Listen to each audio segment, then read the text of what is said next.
Hello everyone, I welcome you all on Study and Grow YouTube platform. This is chapter number 4 of class 6th history in the earliest cities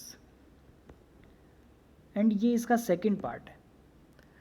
first part में हमने already discuss कर लिया है कि excavation से हमको सबसे पहले जो सबसे पुरानी सिटी मिली वो थी हड़प्पा, जो जिसकी लोकेशन है पाकिस्तान वाले एरिया में. हड़प्पा के बाद हमने जो नई चीज़ें वहाँ पे मिली मोहनजोदारो में, लोथल में, कालीबंगन में, उन सब की बात की थी. उसके बाद हाउसेस, ड्रेनेज और स्ट्रीट्स के पैटर्न किस टाइप के थे और वहाँ से हमें क्या पता चलता है उसका भी हमने फर्स्ट पार्ट में डिस्कशन कर लिया था. In second part we will discuss about the life in the city, कि वहाँ पे लोग रहते कैसे थे, वहाँ का रहन सहन कैसा था, कल्चर जो था वहाँ का वो किस तरह का था. तो कल्चरल थिंग की हम बात करेंगे. तो हड़प्पा सिटी काफ़ी डेवलप्ड सिटी मानी जाती है और वहाँ पे रूलर्स हुआ करते थे. पूरी सिटी में जो काम चलाने के लिए, पूरी सिटी को अरेंज करने के लिए, मैनेजमेंट करने के लिए there were some rulers. And rulers क्या करते थे कि जो नॉर्मल पब्लिक होती थी उनको भेजते थे दूर दूर की जगहों पे. Rulers and people to distance land to get metals, precious stones and things they wanted. तो रूलर्स उनको ऑर्डर देते थे कि भाई तुम जाओ और जो भी इम्पोर्टेंट चीज़ें होती है दूर दूर जाके लेके आओ. मेटल्स हो गया, स्टोन्स हो गए, जो महंगे महंगे पत्थर होते थे, और जो भी वो चाहते थे वो उनसे मंगवाते थे. अब वहाँ पे क्या क्या ऑब्जेक्ट हमको मिले हैं जिससे ये सब हमको पता चलता है कि maximum number of the things are made of stones, shell, metals including copper, bronze, gold and silver. मतलब इतनी प्रीसियस मेटल से भी वहाँ पे हमको बने हुए जो है वो वस्तुएं मिलती है. Tools, weapons, ornaments, vessels are made from copper and bronze. Copper और ब्रॉन्ज जो है उससे वहाँ के टूल्स, वेपन्स, ऑर्नामेंट और वेशल्स बने हुए हमको मिले हैं. गोल्ड और silver were use to make ornaments and vessels. जो वहाँ पे किंग थे, जो रूलर्स थे बेसिकली, वो ऑर्नामेंट्स और वेशल्स बनाने के लिए गोल्ड एंड सिल्वर का यूज़ करते थे. और ये सब चीज़ें gold, silver, copper, bronze, stones, metals, ये सब किससे मंगवाते थे? वो वहाँ के लोगों से. पीसीज ऑफ क्लॉथ और also found at Mohenjodaro. Mohenjodaro में क्लॉथ भी मिले. अब क्लॉथ किससे बनेंगे? कॉटन से. तो इसका मतलब वहाँ के लोगों को कॉटन की नॉलेज भी थी. आगे बात करें तो rectangular seals made from stone was found. इस तरह की सील मिली. अब इस सील की खास बात क्या थी कि नीचे तो एक एनिमल का चित्र था और ऊपर कुछ लैंग्वेज में लिखा हुआ था. तो इस तरह की ये सील थी रेक्टेंगुलर, जिस पे नीचे तो एनिमल है और ऊपर कुछ कुछ लिखा हुआ है. और ये जो एनिमल्स है इसकी खास बात ये थी कि इसके एक ही सींग हुआ करता था. तो ऐसा माना जाता है कि ये उस टाइम का इसकी पूजा करते होंगे वो लोग, इसको कुछ पवित्र जानवर मांगते होंगे, तो इसी का फोटो इन्होंने सील पे बना रखा था. टेराकोटा एंड फैंस वहाँ पे मिलते हैं. टेराकोटा तो मिट्टी के बने बर्तन होते हैं और ये चीनी मिट्टी वगैरह जो होती है उसके बने हुए जो बर्तन होते हैं उनको फैंस बोलते हैं. उसके बाद बात करते हैं कि जो ये चीज़ें मिलती है, जो रूलर्स थे वो लोगों को भेजते थे कि तुम डिफरेंट पैलेस से जाके वो चीज़ें लेके आओ और उनसे हम कुछ इम्पोर्टेंट चीज़ें बनाएंगे. जैसे गोल्ड सिल्वर से ऑर्नामेंट बनाना, ठीक है, मेटल्स से कुछ और टूल्स, वेपन्स बनाना, कॉपर और ब्रॉन्ज का यूज़ करना. तो ये जो मटेरियल थे ये कहाँ से आते थे उसकी हम बात करेंगे. और इस मटेरियल को हम बोलते हैं रॉ मटेरियल. रॉ मटेरियल का बेसिकली मीनिंग ये है कि कोई भी ऑब्जेक्ट बनता है तो उसमें यूज़ होने वाले मटेरियल को हम रॉ मटेरियल बोलते हैं. फॉर एग्ज़ाम्पल हम जनरली एग्ज़ाम्पल लेते हैं अपनी लाइफ का कि हमको मटका बनाना है. अब मटका बनाने के लिए हमको क्या चाहिए? मिट्टी चाहिए, सॉइल चाहिए. अब सॉइल को क्या करेंगे? जो सॉइल है, और सॉइल में बहुत सारी चीज़ें ऐसी मिलानी पड़ेगी ताकि मटका टूटे ना. तो सॉइल प्लस वो जो थिंग्स है जो इसमें मिलाई, ये क्या है, रॉ मटेरियल है और रॉ मटेरियल से एक प्रोडक्ट बनने जा रहा है। तो उसी तरह उनको हम क्या बोलते थे, रॉ मटेरियल। जो पीपल्स लेके आएंगे बाहर से उसको हम रॉ मटेरियल नाम देते हैं। तो वहाँ पे कौन कौन से रॉ मटेरियल थे और कहाँ कहाँ से आते थे कि हड़प्पा गोट the copper probably from present day Rajasthan, even from Oman. Oman एक कंट्री है और राजस्थान अपना स्टेट है इंडिया में, तो वहाँ से ही कॉपर मंगवाते थे। टिन जो थी, टिन मेटल, ये कहाँ से आती थी, अफ़गानिस्तान और ईरान से आती थी उस टाइम। गोल्ड जो था वो कर्नाटका वाले एरिया से आता था।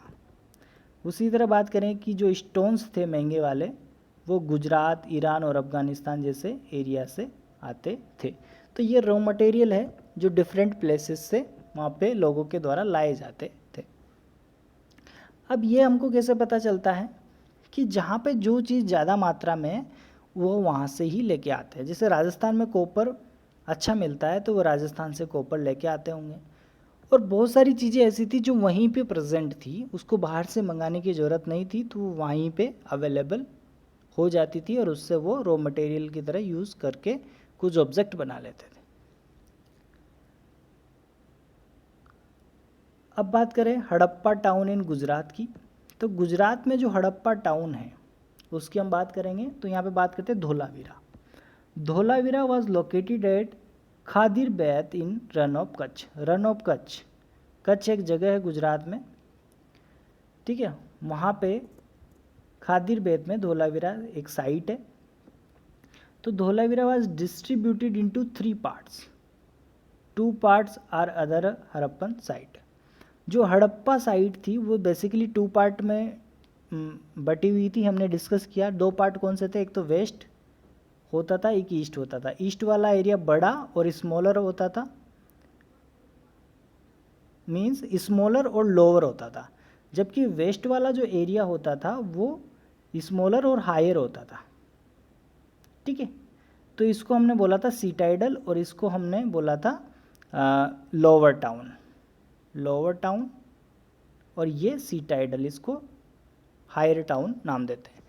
तो ज़्यादातर जो हड़प्पा की सारी साइटें थी वो 2 पार्ट में थी, ईस्ट और वेस्ट में। पर जो धोलावीरा साइट थी, जो धोलावीरा साइट थी वो 3 पार्ट में डिस्ट्रीब्यूटेड थी। बाकी अदर साइटें तो 2 पार्ट में थी, पर ये धोलावीरा की एक खास बात ये है कि ये 3 पार्ट में डिस्ट्रीब्यूट थी। उसके बाद करें नेक्स्ट हड़प्पन साइट की जो गुजरात में, वह है लोथल। लोथल क्या एक जगह है जो साबरमती रिवर के बैंक पे बसी हुई है, उसके किनारे पे है।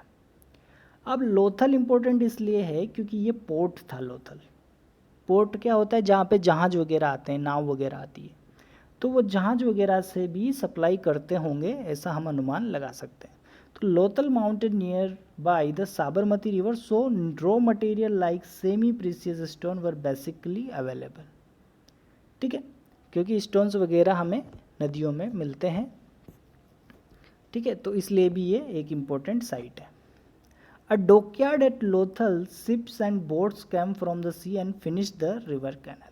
तो हमने बात की कि वहाँ पे एक डॉकयार्ड बना हुआ था। तो लोथल में क्या है, शिप्स और बोट्स का मूवमेंट रहता था ताकि वहाँ से सामान को लाया ले जाया जा सके। तो लोथल इसलिए इम्पोर्टेंट है। कहाँ पे है, साबरमती रिवर के बैंक पे है, कहाँ पे, गुजरात में। अब बात करते हैं कि इतना सब वहाँ पे, इतनी सब अच्छी सिटीज़ थी, इतना अच्छा मैनेजमेंट था, इतनी महंगी महंगी वस्तुएं हुआ करती थी, बिजनेस हुआ करता था, लोग आते थे बड़ी बड़ी सिटीज़ में, हड़प्पा साइट पे आते, हड़प्पा जैसे सिटीज़ में आते थे, वहाँ पे व्यापार करते थे, स्टोन्स लाते थे, गोल्ड लाते थे, सिल्वर लाते थे। बट फिर भी ऐसा क्या हुआ कि ये जगह जो है ये डिस्ट्रॉय हो गई। तो इसका कुछ डेफिनेट आर्कियोलॉजिस्ट ने कुछ बताया नहीं है, क्योंकि कुछ पता नहीं चला, तो उन्होंने कुछ अनुमान लगाए। उन अनुमान की हम बात करेंगे कि इसके एंड के पीछे क्या मिस्ट्री है। इतनी अच्छी सिटीज़ थी, अर्बन सिटीज़ जिसको हम बोलते हैं, इतने अच्छे मकान थे, 2-2 मंजिला मकान थे, कोर्टयार्ड था, आसपास उनके घर बने हुए थे, ड्रेनेज सिस्टम था, स्ट्रीट्स अच्छी थी, अच्छी अच्छी ब्रिक्स हुआ करती थी। तो इतने सब चीज़ें होने के बाद भी वो जगह का एंड कैसे हो गया, वो उसके पीछे क्या मिस्ट्री हो सकती है। तो पहली मिस्ट्री हो सकती है कि यहाँ पे ड्रोट आया होगा, सूखा पड़ गया होगा और सब कुछ धीरे धीरे लोग मर गए होंगे, सब कुछ ख़त्म हो गया होगा, तो काफ़ी लंबा टाइम तक वहाँ पे सूखा हो सकता है। दूसरा, डिफॉरेस्टेशन, जंगलों की कटाई हो गई होगी, और जंगलों की कटाई होने से भी क्या होता है, सूखा पड़ जाता है, बारिश नहीं होती है। तो ये भी एक रीज़न हो सकता है कि जो सिटीज़ थी हड़प्पा, मोहनजोदारो, लोथल, धोलावीरा, इस तरह की जो बड़ी बड़ी सिटीज़ थी, हड़प्पन सिटीज़, ये ख़त्म हो गई। दूसरा है फ्लड, क्योंकि रिवर्स थी तो बाढ़ आ सकती है, और बाढ़ के कारण भी कोई एरिया ख़त्म हो सकता है। क्योंकि अगर बात करें तो अगर मैं जनरली मैप बनाऊँ इंडिया का, तो ये जनरल मैप हो गया। अब ये जो पूरा एरिया है ये इस हड़प्पन सिटी का है। तो इस एरिया में देखो, ऊपर तो सिंध रिवर, झेलम, चिनाब, रावी, ठीक है। नीचे इधर बात करें तो साबरमती रिवर, इधर राजस्थान में बात करें तो माही रिवर, तो बहुत सारी रिवर्स इस एरिया में बहती है, तो फ्लड भी एक रीज़न हो सकता है। तो इस तरह से ये मिस्ट्रीज़ थी जिसका आर्कियोलॉजिस्ट कहते हैं कि यह रीज़न हो सकते हैं किसी भी उस।